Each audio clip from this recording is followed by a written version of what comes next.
갑자기 LNS 교회가 딱 떠가지고 깜짝 놀랐어요. 진짜요? 네. 조회수 1회. 어떤 건 8회. 보는 순간 얼마나 반가우면서도 부담이 되든지, 야, 이거 큰일 났다. 잘 얘기해서 빨리 내리도록 해야 되겠다. 그런 생각이 들었는데. 저희 성경 말씀 요한계시록 11장 1절에서 3절까지만 같이 한번 읽도록 하겠습니다. 있구나.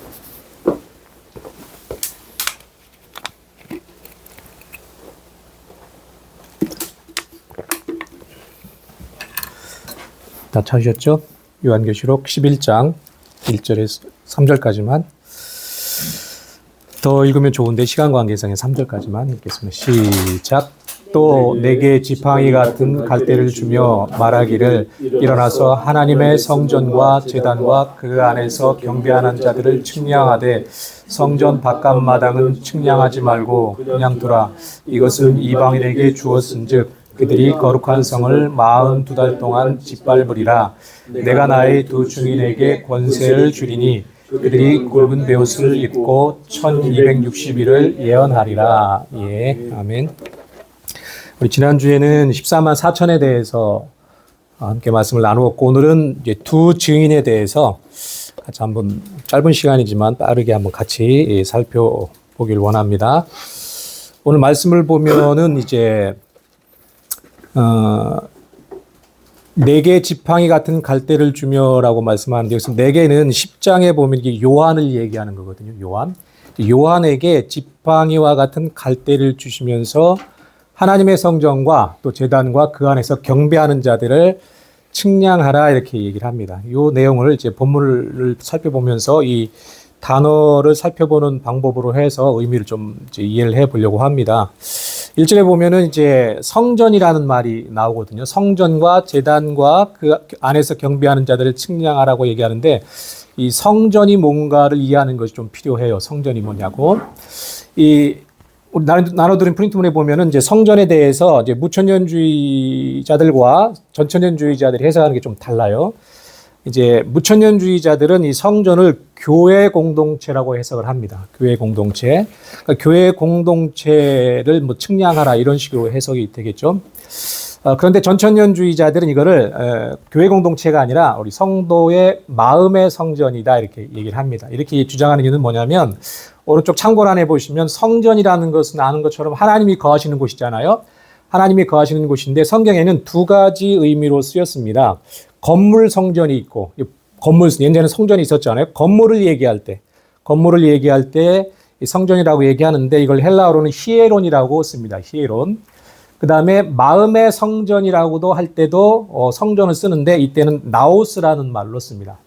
여기 헬라어로 나오스라고 말을 쓰는데, 고린도전서 3장 16절에 이렇게 나오죠. 너희는 너희가 하나님의 성전인 것과 하나님의 성령이 너희 안에 계시는 것을 알지 못하느냐, 이렇게 말씀하는데, 이때 나오는 하나님의 성전은 뭐일 것 같습니까? 그러니까 나오스죠. 제가 친절하게 써놨죠. 거기다가 나오스라고. 예.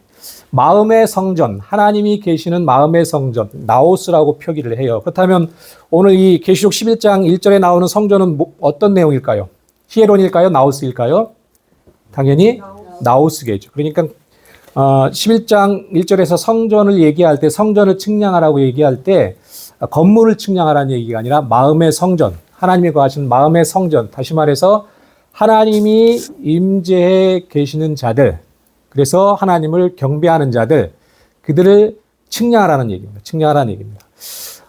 측량하라는 단어의 의미가 뭐냐면, 이 무천년주의자들은 측량한다는 것을 보호한다라는 의미로 쓴다는 거죠.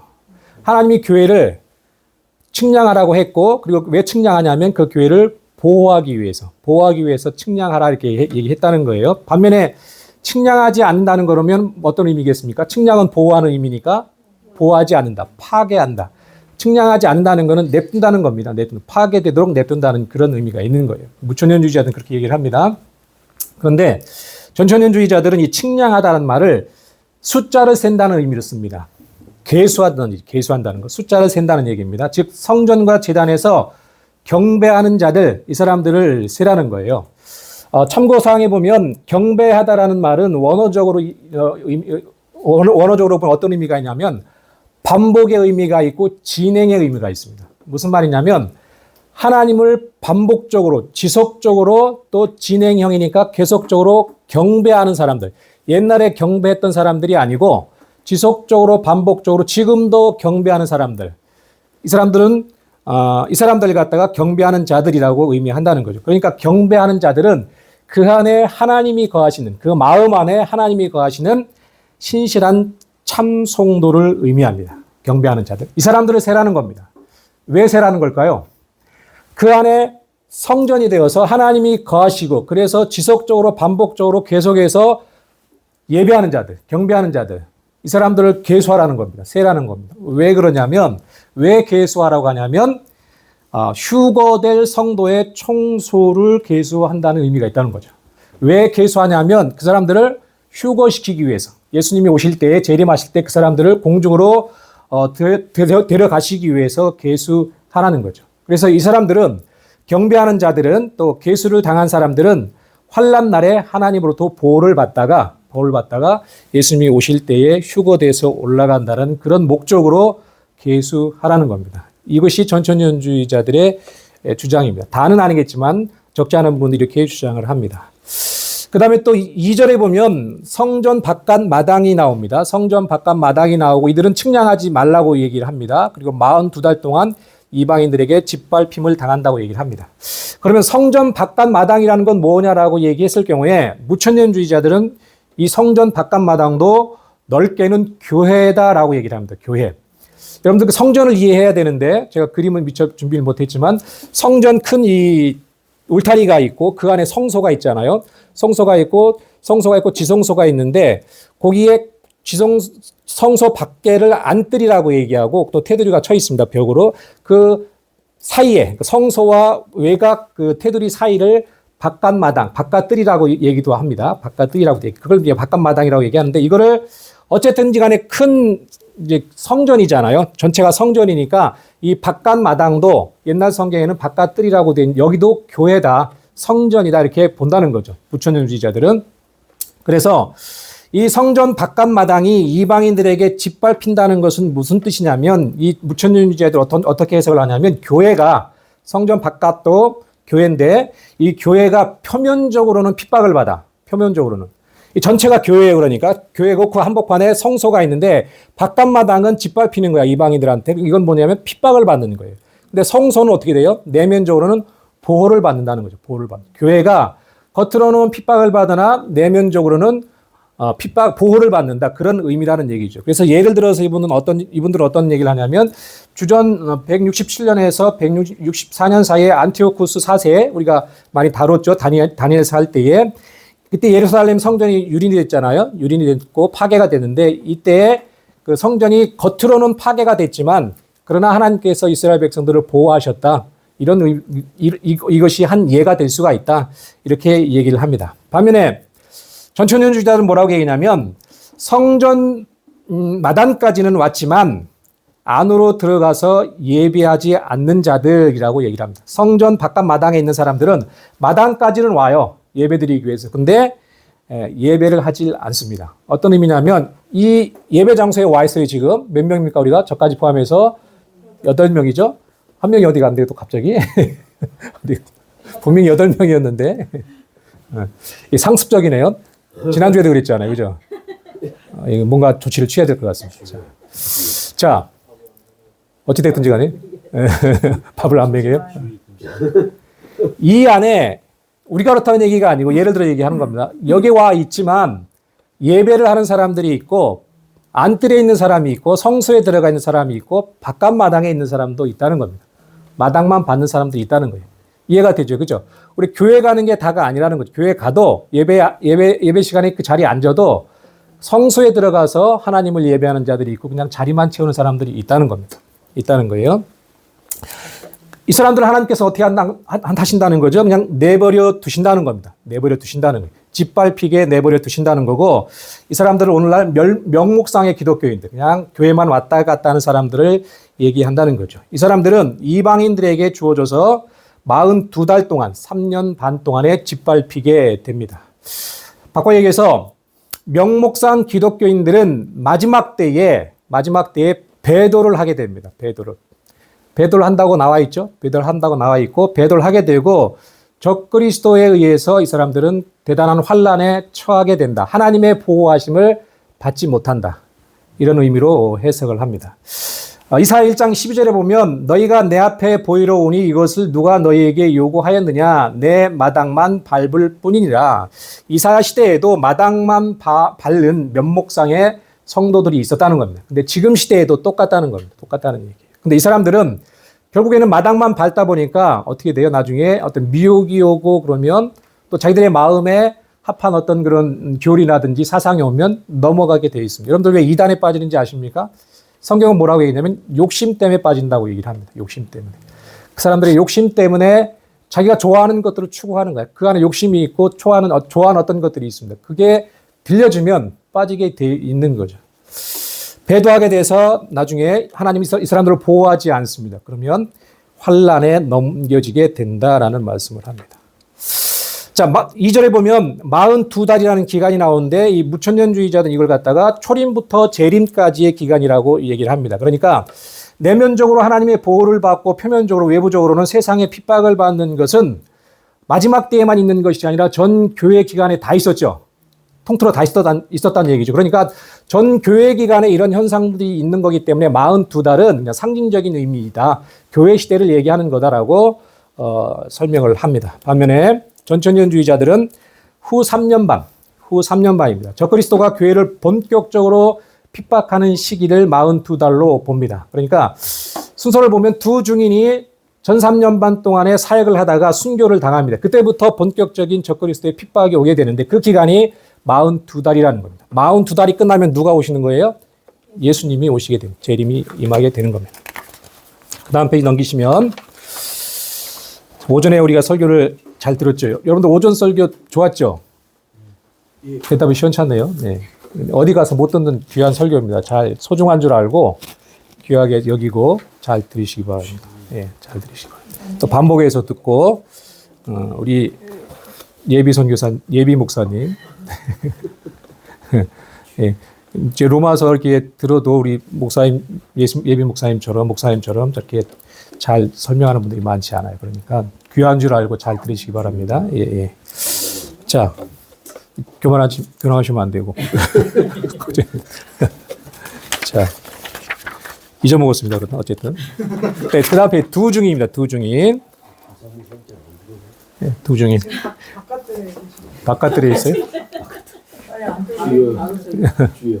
자, 그러면 두 증인은 누구냐? 3절에 두 증인에 대해서 나오는데요. 무천년주의자들은 역시 두 증인은 교회 공동체다라고 얘기를 합니다. 교회 공동체. 두 증인을 설명하면서 뒤에 보면 두 촛대라는 게 나오고 두 감람나무라는 게 나와요. 두 촛대와 두 감람나무가 나오는데 4절에 그게 나옵니다. 근데 두 촛대는 뭘 의미하는 걸까요? 촛대는 교회를 의미합니다. 계시록 1장 20절에 나오죠. 내가 본 것은 내 오른손에 7별의 비밀과 또 7금 촛대라. 7별은 7교회의 사자요. 7촛대는 7교회니라. 예. 촛대는 교회를 의미합니다. 근데 여기서는 두 촛대라고 얘기를 합니다. 왜 두 촛대라고 얘기했을까요? 7촛대라고 하지 않고 두 촛대라고 얘기하는 것은 이제 상징적인 의미인데 이 증은 7개는 전체의 교회를 얘기하는 거라면 두 교회는 전체의 교회 중에서 적극적으로 하나님의 복음을 전하는 증언하는 교회의 의미가 이건 무천년주의자의 해석입니다. 증언하는 교회를 두 촛대라고 얘기했다는 거고 둘이라는 숫자를 쓴 이유는 뭐냐면 성경에서 이 둘이라는 숫자가 의미가 있어요. 어떤 의미가 있습니까? 알고 있는 상식? 증인, 그렇죠. 증인이죠. 내 증언이 확실하다는 것을 확증하기 위한 최소한의 숫자가 둘입니다. 한 명 갖고는 안 돼. 한 명 갖고는 안 됩니다. 자, 신명기 19장 15절에 보면 오른쪽에 보면 같이 읽읍시다. 시작. 사람의 모든 바라여 모든 죄의 권한은 한 증인으로만 정할 것이 아니요 두 증인의 입으로 또는 세 증인의 입으로 그 사건을 확정할 것이며 예. 두 증인의 입으로나 또 세 증인의 입으로 둘이라는 숫자는 최소한의 숫자. 내가 말하는 게 진짜야 맞아 재판 시에 그래서 확정하는 숫자가 둘입니다. 그래서 둘씩 보낸다는 얘기입니다. 이 바깥들에서 지금 들어왔어요. 안뜰로. 그죠? 잘했어요. 순식간에 들어왔습니다. 아직 모르죠. 그래서 나중에 끝에 얘기하겠지만 우리가 해야 될 일은 바깥들에 있는 사람들을 안뜰로 들어오게 하는 게 우리의 사명이 있죠. 그죠? 예. 그게 두 촛대입니다. 근데 두 감람나무는 뭐냐면 기름 부음을 받은 왕인 총독인데 스룹바벨과 기름 부음을 받은 대제사장 여호수아를 가리킨다 이렇게 얘기를 합니다. 그러니까 바벨론 70년의 포로 생활이 끝나고 돌아와 보니까 성전이 다 파괴가 됐죠. 그래서 그 성전을 재건하기 위해서 두 사람이 하나님께 부름을 받는데 한 명이 총독인 스룹바벨하고 대제사장인 여호수아예요. 이 사람들이 기름 부음을 받아갖고 성전을 다시 재건을 하게 됩니다. 근데 이 두 감람나무라는 뜻은 어떤 뜻이냐면 스가랴 4장 11절 14절 이렇게 나오죠. 옆에 한번 읽어봅시다. 시작.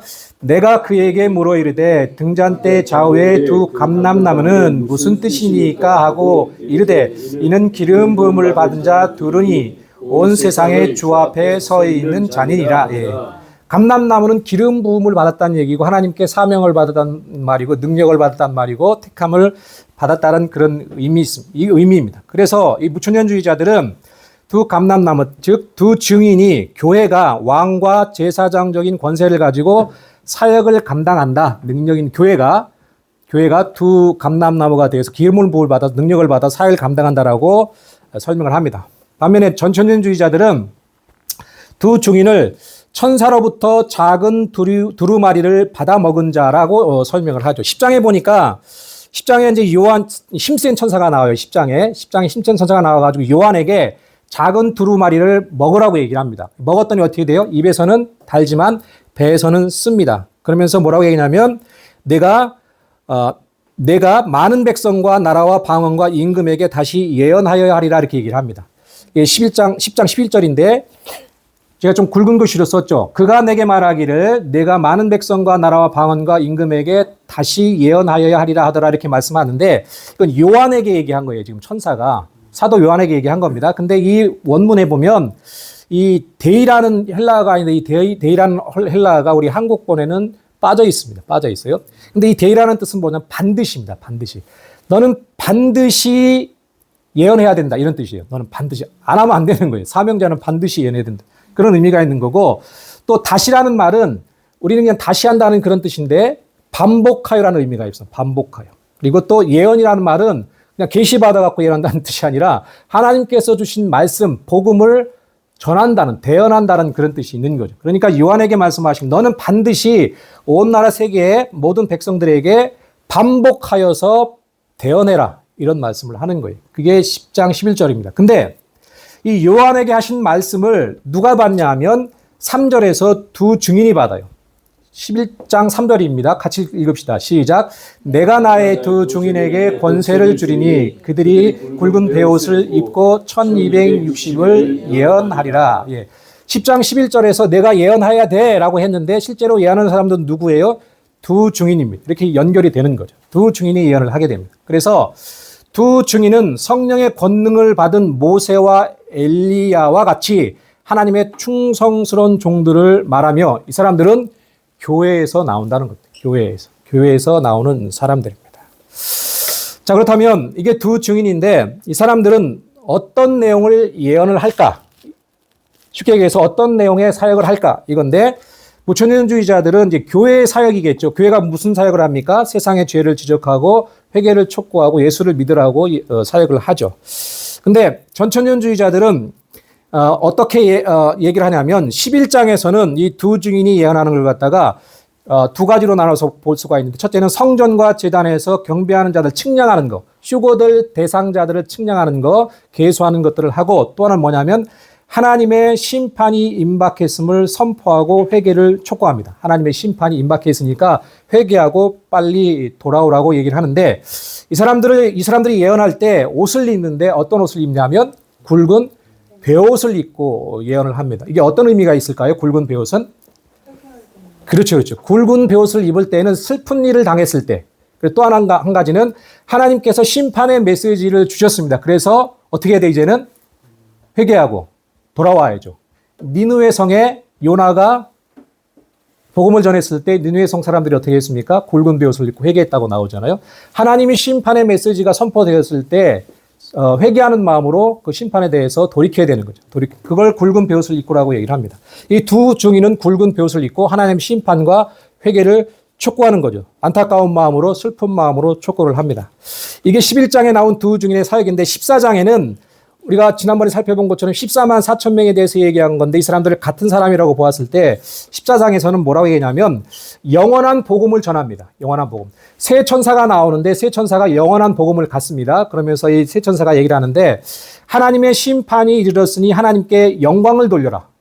똑같이 얘기하죠. 하나님의 심판이 이르렀으니 너는 하나님께 영광을 돌려라고 얘기를 하고 또 하나 뭐냐면 큰 성 바벨론이 하나님의 진노로 무너졌다. 하나님을 대적하는 적그리스도 세력 이 세상이 드디어 심판을 받아서 무너졌다라고 선포를 하게 되고요. 누구든지 세 번째가 또 우리한테 또 자극을 주는데 누구든지 짐승과 그의 우상에게 경배하고 이마에나 손에 표를 받으면 하나님의 진노의 포도주를 마시리라 이렇게 말씀을 합니다. 14장에서 14만 4천 명이 하는 사역은 이렇게 정리가 돼요. 세 가지로. 첫째가 뭐라고요? 하나님의 심판. 그 다음에 바벨론 성이 무너졌다. 그 다음에 우상에게 짐승에게 경배하지 말고 이마에나 손에 표를 받지 말라. 받으면 하나님의 진노의 포도주에 던져진다라고 말씀을 하는 거예요. 이게 두 증인들의 사역입니다. 만약 여러분들 중에 하나님께서 말세가 우리 세대에 오게 되어서 두 증인에 포함이 되면 이런 사역을 해야 된다는 거죠. 하나님의 심판이 임했으니 회개하고 돌이키라. 근데 보면 요즘 교회가 이 심판을 잘 외치나요? 안 외치나요? 안 외치죠. 교회 성장, 부흥, 또 평안, 사랑, 뭐 이런 거, 하나됨, 에큐메니칼 운동의 영향을 받아서 그런 것들을 외칩니다. 근데 말세 때에 두 증인들, 참 선지자들, 이 두 증인을 갖다가 밑에서는 선지자라고 얘기하는데 선지자들은 하나님의 심판을 외쳐야 되고 회개하라고 돌이키라고 얘기를 해야 됩니다.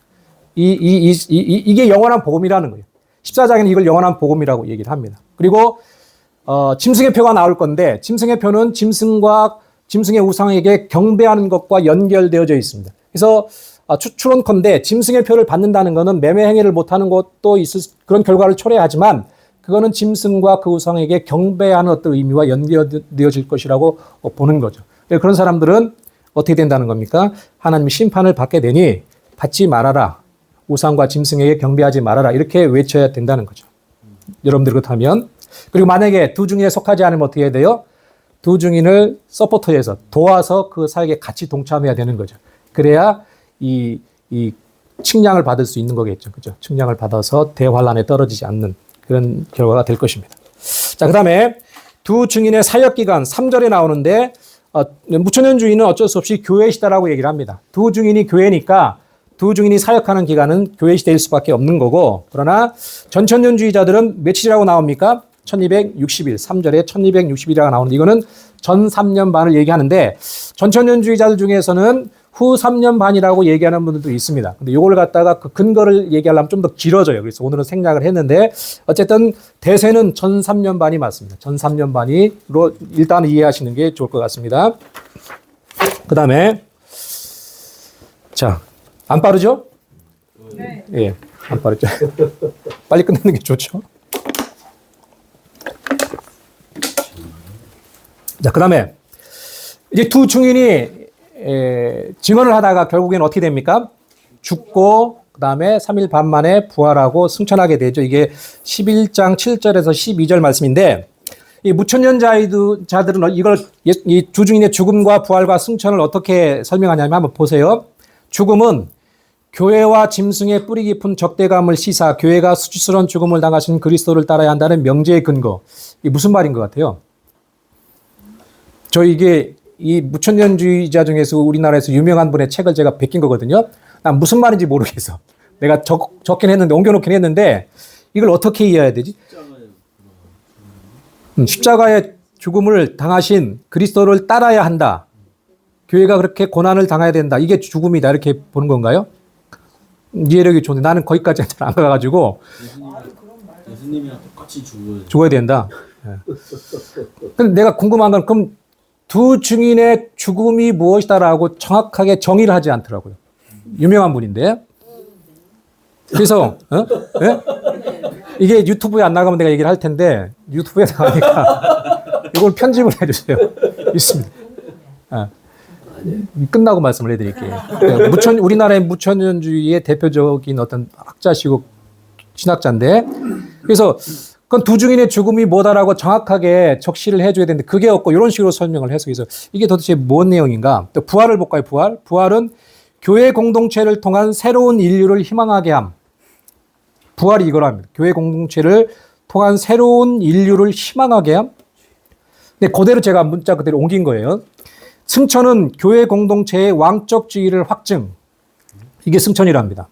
그래서 내가 왜 이렇게 했을까라고 봤더니 두 증인을 교회라고 정의를 하면 교회의 죽음과 부활과 승천을 정의할 수가 없겠더라고요. 그죠?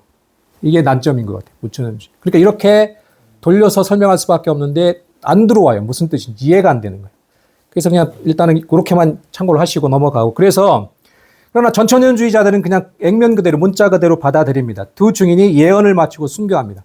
두 증인이 순교하는 거는 예언을 다 마쳤기 때문에 순교하는 거예요. 예언하다가 죽는 게 아닙니다. 순교하는 게 아니고 예언을 다 마치고 순교를 합니다. 그리고 무적행에서 올라온 짐승에 의해서 죽게 되죠. 그리고 3일 반 만에 부활을 하고 이리로 올라오라는 음성을 듣고 구름을 타고 하늘로 올라갑니다. 누구처럼요? 예수님처럼. 엘리야도 마찬가지고 예수님처럼 구름을 타고 올라갑니다. 그래서 이 부활은 휴거가 아니죠. 휴거가 아닙니다. 휴거가 아닙니다. 휴거로 이해하시면 안 됩니다. 물론 여기에서도 조금 난제들이 있긴 있습니다. 첫째 부활을 논의할 때 이분들의 부활을 어떻게 정의할 건가에 대한 어떤 문제들이 있는데, 난제들이 있는데, 어쨌든 그건 나중에 또 기회 있으면 하기로 하고, 그 다음에 그러면 두 증인이 교회가 아니니, 이건 이제 전천년주의자들의 반박입니다. 무천년을 반박하는 전천년주의자들의 관점에서 보면 이제 그 두 증인의 권세가 나오는데요. 계시록 11장에서 4절 6절에 나오는데 오른쪽에 있습니다. 한번 좀 길지만 한번 읽어볼까요? 자, 시작. 그들은 이 땅에 주 앞에 서 있는 두 감람나무와 두 촛대니 만일 누구든지 그들을 해하고자 하면 그들의 입에서 불이 나와서 그들의 원수를 삼켜버릴 것이요 누구든지 그를 해하고자 하면 반드시 그와 같이 죽음을 당하리라. 그들이 권능을 가지고 하늘을 닫아 그 예언하는 날을 동안 비가 오지 못하게 하고 또 권능을 가지고 물을 피로 변하게 하고 아무 때든지 원하는 대로 여러 가지 재앙으로 땅을 치리로다. 예. 이게 하나님이 두 증인에게 주신 권세예요. 대단하죠. 그죠? 근데 무천년주의나 또 거기에 가까운 분들이 이걸 갖다가 예를 들어 입에서 불이 나와라고 할 때 이 불을 그냥 하나님의 말씀 정도로 해석을 합니다. 강력한 하나님의 말씀이 나와가지고 대적하는 자를 소멸한다고 얘기하는데 전천년주의자들은 이걸 갖다 그대로 받아들입니다. 뭐냐면 말씀 선포가 아니라 실제적인 방어적인 권능. 누군가가 이 두 증인을 해하려고 하면 이 사람들의 입에서 불이 나옵니다. 실제 불인지는 모르겠으나 이 불이 나오면 이 대적하는 사람들이 어떻게 된다는 얘기예요? 죽을 수도 있는 겁니다. 죽을 수도 있는. 그런 실제적인 권능이란 공격하는 대신에 권능은 아닙니다. 누군가가 해하려고 공격을 했을 경우에. 지난 시간에도 얘기했는데 우리 김재현 이제 예비 목사님이 두 증인으로 인칭을 받았어요. 좀 마음에 안 든다고 누가 대적을 하고 전하는 메시지가 이건 내가 마음에 안 들어.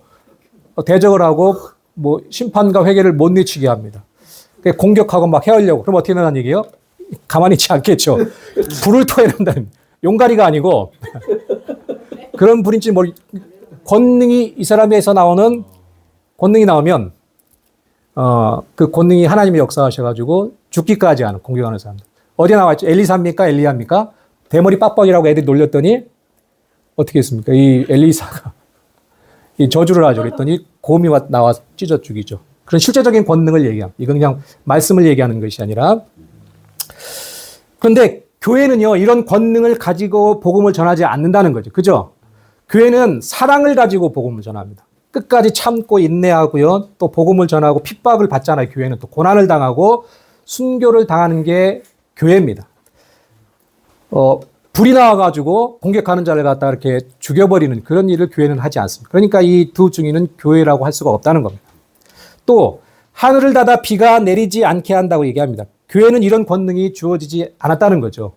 교회가 기도해가지고 하늘이 닫혀갖고 온 세상에 가뭄이 들게 한 그런 적이 있습니까? 난 교회 역사 동안 그런 걸 들어본 적이 없는데 만약에 실제로 그런 일이 있었다면 이 지구상이 어떻게 되겠습니까? 온 인류가 완전히 그냥 멸절이 되었겠죠. 그죠? 교회는 이런 식으로 사역하지 않습니다. 비상시국에 특별한 일을 위해서 이런 일들을 사역하는 두 증인이 특별히 이런 일을 한다는 거죠. 그런 권세를 받아가지고. 또 두 증인이 짐승에 의해서 죽임을 받습니다. 죽임을 당합니다. 근데 교회는 결코 짐승이나 적그리스도에 의해서 죽임을 당합니까? 안 당합니까? 당하지가 않습니다. 하나님의 교회는 절대 죽임을 당하지 않습니다. 하나님께서 세상 끝까지 보존하시는 게 교회입니다. 다만 누가 죽습니까? 특별한 사명자들. 특별한 사명자들만 죽을 따름입니다. 그래서 이 두 증인을 교회로 볼 수가 없다는 겁니다. 교회에서 특별하게 부름받은 사명자로 보아야 한다는 거죠. 또 당연한 얘기겠지만 교회이 부활을 합니까? 교회가 부활을 합니까? 이걸 어떻게 또 상징적으로 해석할지는 모르겠으나 교회는 부활도 하지 아니하고 죽어서 시체가 되지도 않습니다. 따라서 두 증인은 교회가 될 수가 없다라고 얘기하는 것이 전천년주의자들의 반박입니다. 좀 일리가 있어 보입니까? 예, 마지막 페이지 빠르게 끝내고 진행하고 끝내도록 하겠습니다. 그렇다면 제가 지난 시간에 두 증인은 14만 4천 명이다라고 얘기를 했는데 과연 진짜 그런가 한번 살펴보도록 하겠습니다. 자, 두 증인의 죽음과 부활 승천은 전 세계적입니다. 그러니까 백성들과 족속과 방언과 나라 중에서 사람들이 목격을 하게 되는 거죠. 모든 사람들이 전 세계적으로 두 증인의 죽음을 목격을 합니다. 이 말은 뭐냐면 두 증인이 단지 두 명만이 아니라는 거죠. 세계 처처 곳곳에 두 증인들이 흩어져서 활동을 한다는 거죠. 자, 계시록 11장 9절에 보면 같이 읽읍시다. 시작. 백성들과 족속과 방언과 나라 중에서 사람들이 그 시체를 사흘 발동하는 보며 무덤에 장사하지 못하게 하리로다. 예. 백성과 족속과 방언과 나라는 온 전 세계를 얘기하는 거죠. 전 세계 사람들이 두 증인이 죽는 것을 본다는 거예요. 물론 이렇게 해석하는 분도 있습니다. 이 이야기에 반박하는 분들이 요즘엔 인터넷 세대잖아요. 그 유튜브니까 만약에 이스라엘에서 두 증인이 활동하다가 죽으면 다 본다는 거예요. 인터넷을 통해서. 그렇게 해석을 하다. 일리가 있어 보여요? 좀 아닌 것 같죠. 그죠? 그건 아닌 것 같죠. 그죠? 이 본문이 얘기하는 게 그걸 의미하는 건 아닌 것 같죠. 그죠? 예. 전 세계에서 두 증인이 흩어져서 활동을 하다가 그 두 증인이는 거기에서 그 사람들의 죽음을 목도한다는 겁니다. 그래서 그런 뜻, 그러니까 여기서 우리가 얻는 건 뭐냐면 두 증인은 단지 두 명이 아니다라는 얘기죠. 두 명이 아니다는 얘기고 또 두 증인은 제6장에 다섯째 인을 뗄 때 순교자의 수를 채우는 종무동들과 형제들이다라는 얘기인데 우리가 그때 한번 봤죠. 계시록 6장 11절에 각각 그들에게 흰 두루마기를 주시며 이르시되 아직 잠시 동안 쉬되 그들의 동무종들과 형제들도 자기처럼 죽임을 당하여 그 수가 차기까지 하라 하시다 이렇게 얘기 나오잖아요. 이들이란 얘기입니다. 이들이. 계시록 6장 11절에서 순교의 수를 채우는 이 동무종들과 형제들이 이 14만 4천 명이고 두 증인이라는 얘기죠. 14만 4천 명이 순교했다는 얘기는 나오지 않잖아요, 성경에. 근데 두 증인이 순교하고 부활하는 얘기는 나옵니다. 11장에 나오니까 그들이란 얘기입니다. 그들이란 얘기. 어느 정도 납득이 되죠? 그 다음에 7장의 14만 4천 명과 14장의 14만 4천 명을 인과적으로 연결하는 것은 11장의 두 증인이라는 얘기입니다. 이게 뭐 얘기냐면 7장에서 14만 4천 명에게 하나님께서 뭘 하시죠? 천사를 통해서 이마에 인을 치시잖아요. 그 다음에 14만 4천 명은, 14장의 14만 4천 명은 어떤 모습이죠? 하늘에 올라가가지고 새 노래를 부르는 사람들. 휴거가 돼가지고, 하늘에 올라가가지고 새 노래를 부르는 사람들이. 휴거가 아니라 하늘에 올라가가지고. 근데 7장에서 인침받은 사람들이 어떻게 14장에 가가지고 하늘에 올라가가지고 새 노래를 불렀다는 거예요. 그 과정이 생략이 돼 있잖아요. 그 과정이 지금 11장이라는 겁니다. 11장. 11장에서 14만 4천 명이 두 증인이라는 이름으로 사역을 하다가 죽죠. 그리고 14장에 가가지고 하늘에 올라가가지고 새 노래를 부르는 거죠. 하나님께 영광을 돌리는 거죠. 그런 인과적인 관계가 있다는 겁니다.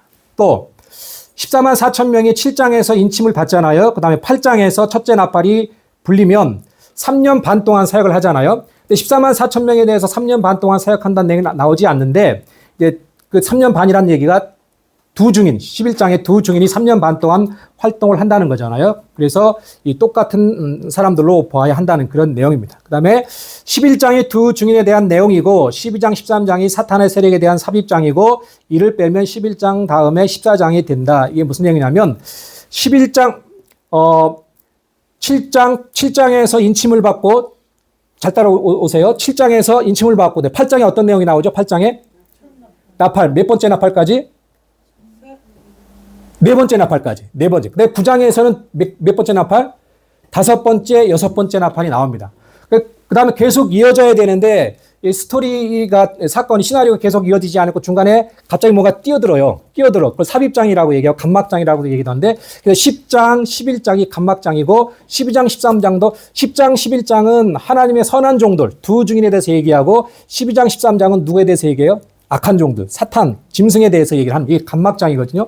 이걸 다 빼내면 12장 13절을 빼내면 11장 다음에 어디로 연결되는 게 맞아요? 자연스럽게 14장으로 연결되는 게 자연스럽다는 얘기죠. 이렇게 연결이 된다는 얘기죠. 그러니까 11장과 14장은 같은 내용을 한다는 거고 11장은 두 증인이고 14장은 14만 4천이 나오잖아요. 같은 사람들에 대해서 얘기를 하는 거다. 스토리 전개상 그렇게 얘기를 합니다.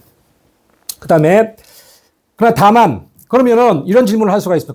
그러면 다 14만 4천 명이라고 하든지 또 두 증인이라고 하지 왜 헷갈리게 여기서는 14만 4천이라고 여기는 두 증인이라고 했느냐라고 반문할 수가 있지 않습니까? 이렇게 설명을 해요. 14만 4천이라는 거는 전체적인 관점이다. 총칭의 표현이다라는 얘기입니다. 7장에서 14만 4천 명이 인을 받고 14장에서 14만 4천 명이 하늘에 올라가잖아요. 근데 이거는 전체 숫자라는 얘기예요. 전체. 이것도 뭐 전체 숫자인지 상징적인지에 대한 의견이 분분하지만 어쨌든 전체적인 표현을 14만 4천이라고 얘기를 하는 거고 그다음에 11장에서 두 증이라고 얘기하는 거는 사역적인 관점이라는 사역의 관점. 전체 사역, 전체 그 선택받은 입맞은 전체 수요를 얘기하는 게 아니라 사역의 관점에서 얘기할 때는 그냥 14만 4천이라고 얘기하지 아니하고 두 증이라고 얘기하는 것이 더 명료하다는 겁니다. 명료하다는 것. 개별적인 표현이라는 얘기죠. 자, 오른쪽에 보시면 누가복음 10장 1절 한번 봅시다. 같이 읽어봅시다. 시작. 그 후에 따로 시비를 세우사 친히 가시려는 각 동네와 각 지역으로 둘씩 앞서 보내시며 예수님도 누가복음 10장에서 제자 몇 명? 둘씩 보냈는데 전체 몇 명을 보냈죠? 70명을 둘씩 나누어서 보냅니다. 사역의 관점에서 사역할 때 이렇게 둘씩 보낸다는 얘기죠. 둘씩. 그 둘씩 보낸 이유가 뭐라고 그랬죠? 아까 둘은 어떤 의미가 있다고 그랬죠? 확실한, 확증적인 법적 용어입니다. 이 두 증인은 두 명을 보냈다는 건 내가 얘기하는 건 진짜 확실한 거야. 그런 의미가 있다는 거죠. 그런 차원에서 두 증인이라는 단어를 썼다. 이렇게 얘기를 합니다. 그래서 결론적으로 두 증인과 14만 4천 명은 같은 사람들이다. 관점에 따라서 두 증인이라고도 얘기할 수 있고 14만 4천이라고도 얘기를 했다라고 얘기를 합니다. 어떻습니까? 조금 그럴듯합니까? 예. 자, 그다음에 마지막 거의 다 왔습니다. 그럼 두 증인은 어떻게 사역을 전개해 가는가 보면 7장과 14장까지 보면 두 증인은 또는 14만 4천 명은 하나님의 종들이죠. 7장에서 어떻게 합니까? 천사에서 그 이마에 인침을 받습니다. 그래서 사명자로서 인침을 받고 권능을 받게 됩니다. 이 시점이 언제 시점이냐면 7년 환란이 시작되기 전에 이 사람들이 인침을 받습니다. 그리고 두 증인은 10장에서 작은 두루마리를 받아먹고 예언의 사명을 받습니다. 무엇을 전해야 될지 대언해야 될 내용, 자기들이 사역해야 될 내용을 두루마리를 먹는다는 걸로 표현을 하는 거죠. 10장에서 그 내용이 나오고 11장에서 이 두 증인이 1260일 동안 예언을 하게 되는 거죠. 전 세계적으로 둘씩 돌아다니면서 복음을 전합니다. 영원한 복음을 전합니다. 예수님께서 곧 오실 것이다. 이 땅에 심판이 임할 것이다. 하나님의 진노가 임한다. 그러니 어떻게 하라고요? 회개하라고, 돌이키라고 회개하라고 복음을 전합니다. 이때 복음을 전한 사람들은, 복음을 듣고 돌아오는 사람들은 누구예요?